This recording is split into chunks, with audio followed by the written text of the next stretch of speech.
C'est-à-dire déjà parmi les faux croyants, il y avait des gens qui rejetaient déjà le vrai nom. Nous avons vu que le nom de Dieu, il est toujours le je suis dans chaque âge. Et comme il est je suis, il est toujours la parole pour votre jour. C'est pourquoi la sémence de Moïse était différente de la sémence du temps de Noé. C'est différent de la sémence de notre temps. Pour que Dieu puisse avoir de véritables enfants aujourd'hui, ce sont ceux-là que lui-même a engendrés, de gens qui ont réceptionné sa sémence pour leur temps. Ce sont ceux-là qu'on appelle les enfants de l'âge. Ce sont les enfants de la promesse de l'âge. Mais les autres versets 13, il dit, tu retiens mon nom et tu n'as pas renié ma foi. Tu n'as pas renié ma foi. Il dit même au jour de l'Antipas. Alléluia. Regardez comment il a fait le parallélisme. Là, il louait le vrai croyant. Parce que notre groupe de faux là, et ils avaient déjà abandonné les noms. Et ils avaient déjà abandonné la foi. Amen. Mais le vrai garder la foi et les noms, il dit que c'est la même chose comme le jour de l'Antipas. Qui gardait mon nom, qui gardait ma foi, il a été exécuté en martyr. Parce qu'il soutenait la parole et il soutenait le nom et il gardait sa foi. Mais dans l'autre groupe là, de soi-disant croyants, eux, ils avaient déjà rejeté. C'est pourquoi Frère Franck les appelle ici la chrétienté dans l'apostasie.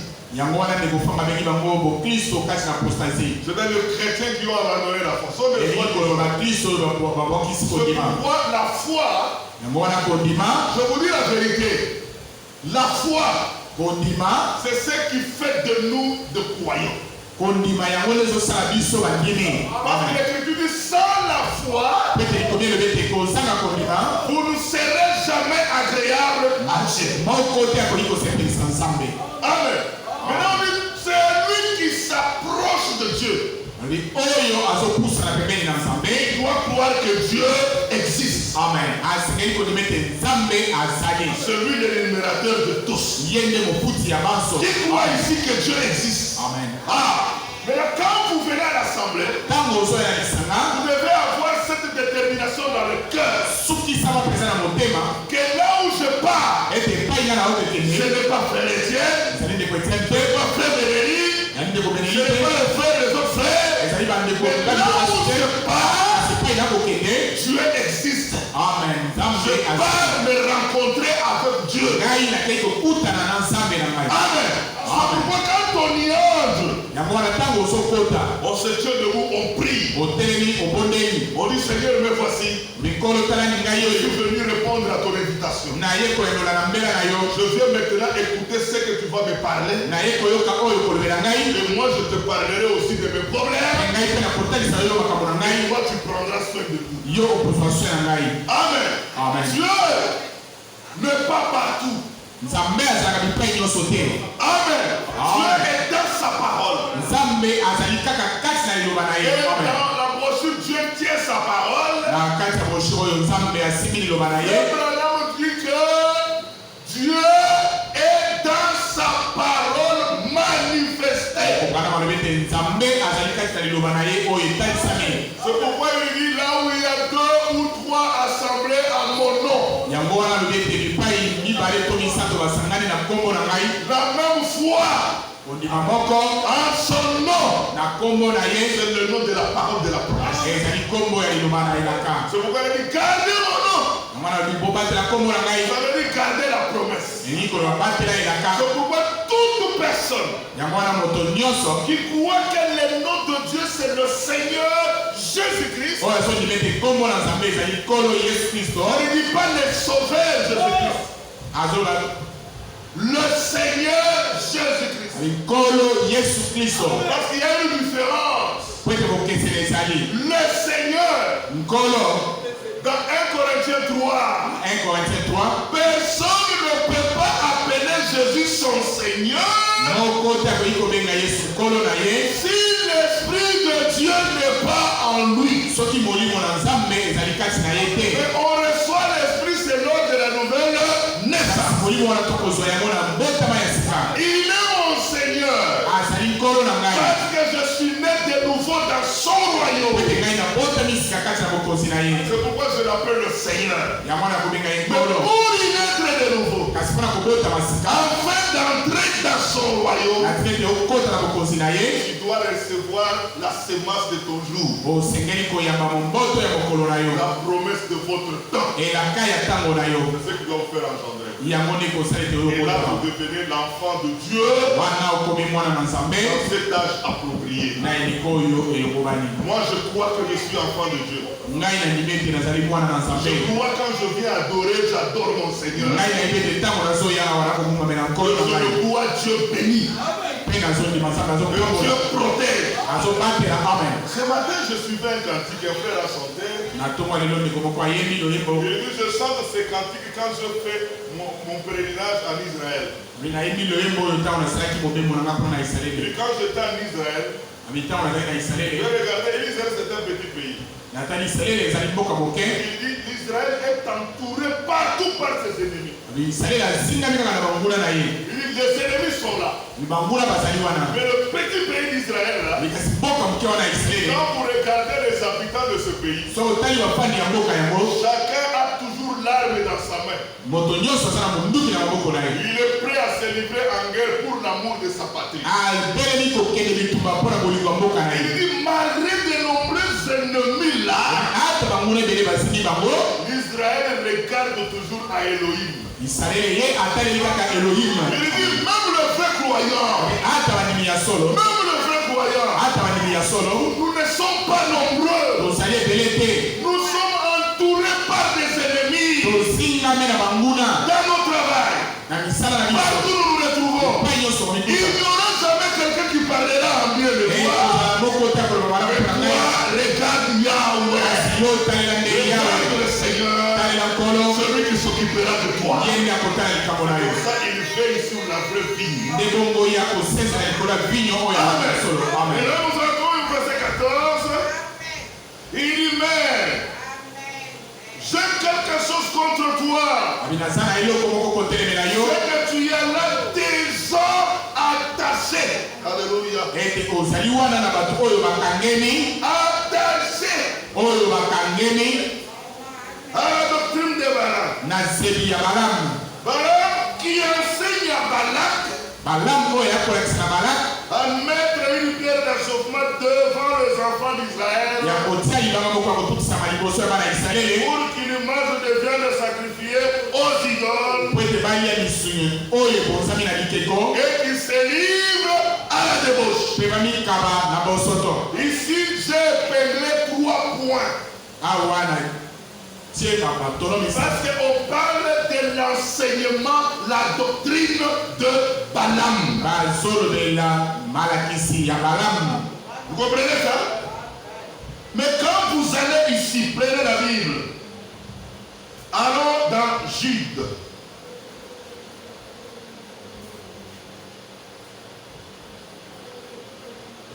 Allons dans Jude. Je note ce verset. Là, on ne parle pas de la doctrine de Balaam. Là, on parle de l'égarement. Le garement. C'est-à-dire Balaam a sa doctrine. Et ensuite, il a l'esprit d'égarement. Pour égarer les enfants d'Israël. Alléluia.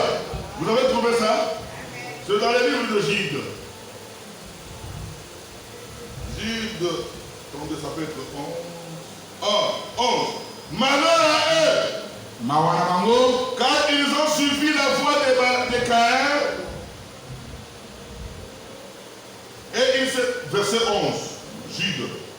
Malheur à eux, car ils ont suivi la voie de Caïn. Et ils se sont jetés pour le salaire dans l'égarement de Balaam. Et ils se sont perdus par la révolte de Corée. Jude lui parle de l'égarement de Balaam. Maintenant prenons deux pierres. Prenons 2 pierres.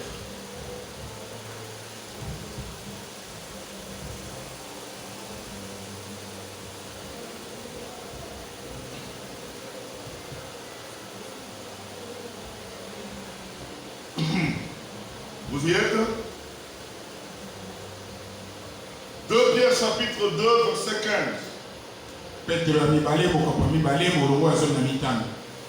Après avoir quitté le droit chemin, ils se sont égarés et suivant la voie de Balaam, fils de Béor, qui aimait le salaire de l'iniquité. Amen.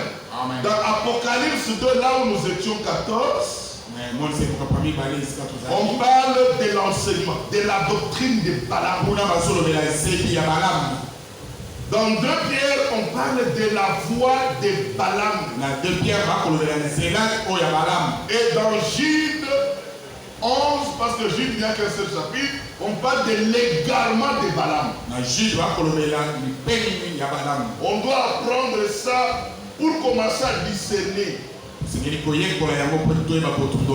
Parce qu'une personne peut venir, tu sauras le découvrir s'il a le garment ou bien s'il a la voix de Balaam. Et on va s'atteler plus aussi sur la doctrine de Balaam. Qui était Balaam? Amen.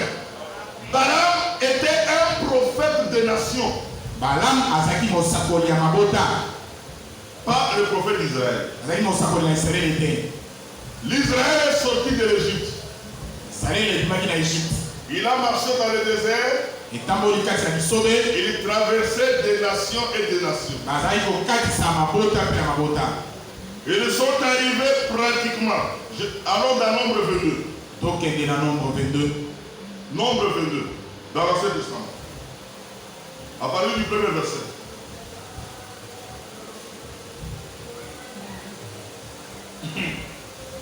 Allons vite.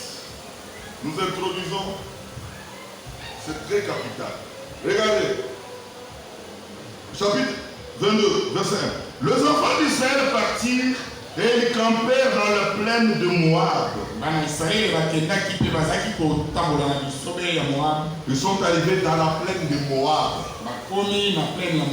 Moab, ce sont des Moabites. Ils sont venus de qui? Qui a été leur père? Après je dors. Moab. Allez-y. Moab, c'est la descendance de Lot. Pourquoi je dis Lot? Parce que quand la femme de Lot, suivez-moi, quand la femme de Lot n'a pas voulu soutenir son mari, parce qu'une femme,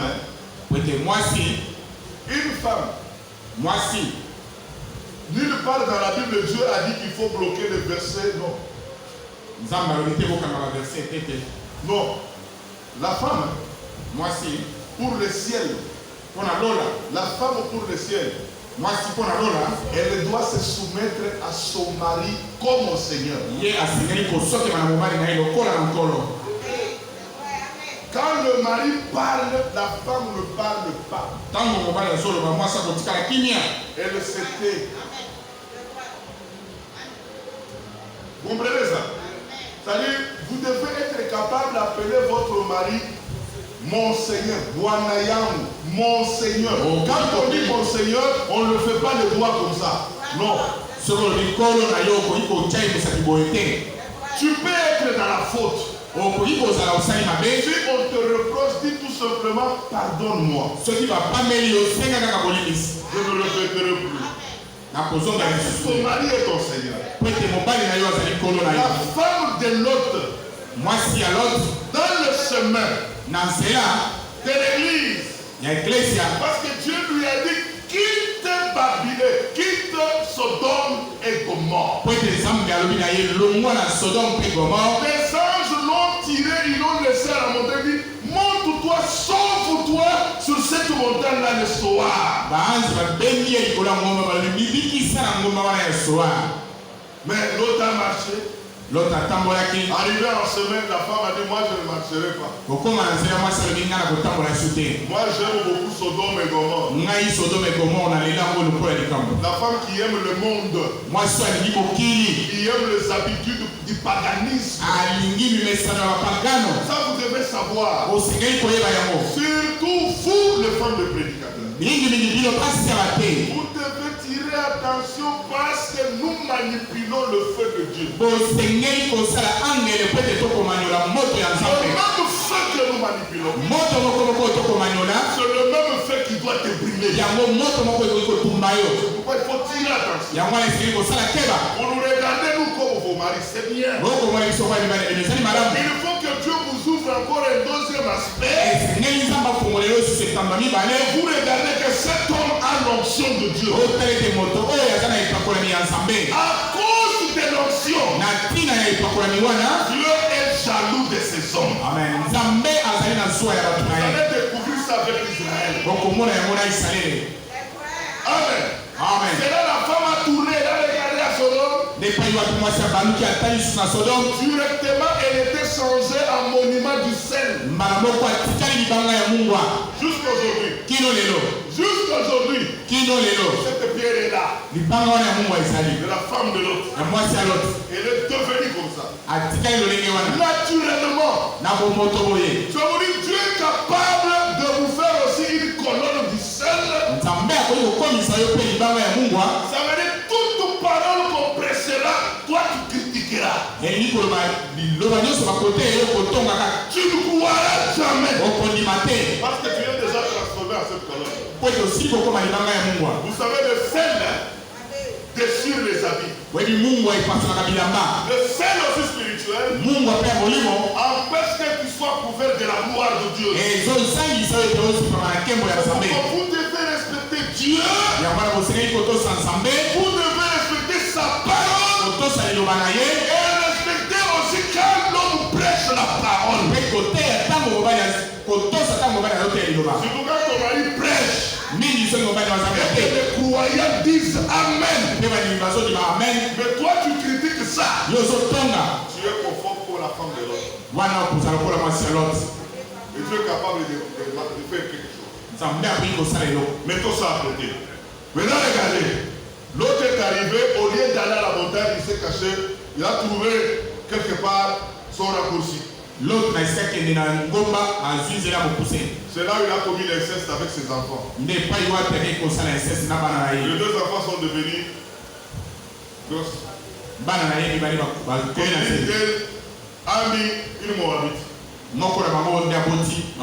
C'est ça l'origine de Moabite. C'est un peuple qui sont venus de l'inceste. Amen. Amen. Ils étaient le peuple de nation. C'est sur cette montagne-là de Moab.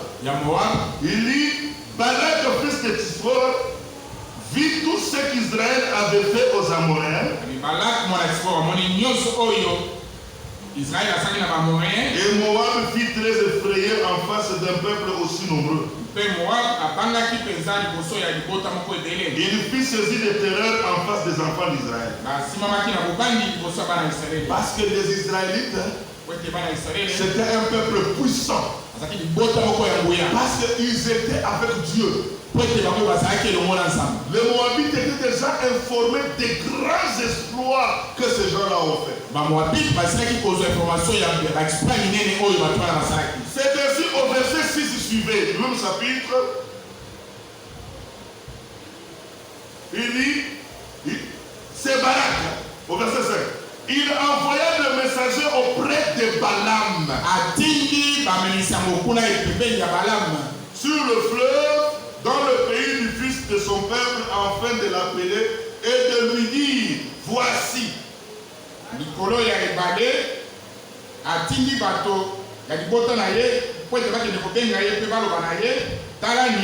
Un peuple est sorti de l'Égypte.